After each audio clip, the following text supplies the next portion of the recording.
It's a huge election. There's so much going on. It's going to go down in history. Why not go down in history with it?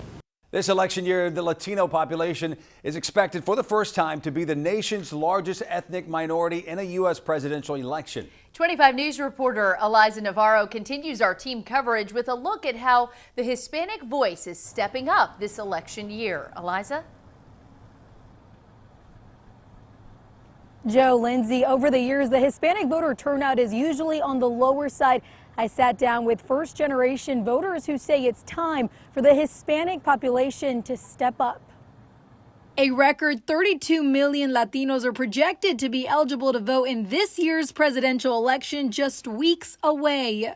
We are stepping up. We are opening our eyes to realize you can do something. You don't have to be scared like your parents.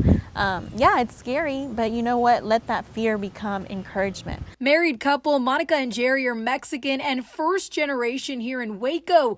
This year, they are making their voices heard as first-time voters. Because we have a voice, we can make a change, and we can influence others, especially being like pretty much first generation in our family.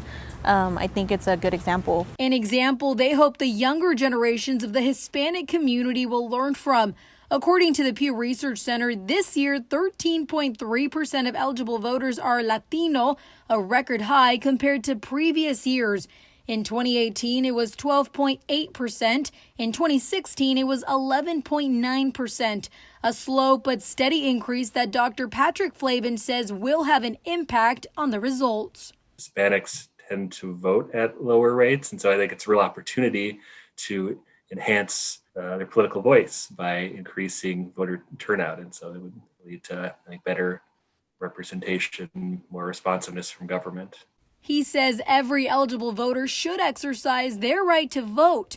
Monica and Jerry say they are also a voice for those who can't use theirs. For those who can't vote and those who aren't allowed to vote just yet. So you see that on a personal level and you want to make a change. You want to do something about it. What can you do about it? Well, you can vote. A vote they say will help impact the future of this country.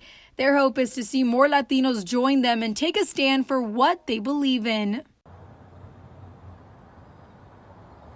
Jerry and Monica say they've been doing research and educating themselves on both political parties before they cast their vote. And remember, today is the first day of early voting. I'm here at one of the 5 voting locations in McLennan County, and sure enough, soon enough, at 8 a.m., we're going to start seeing people drive by and drop off their ballots.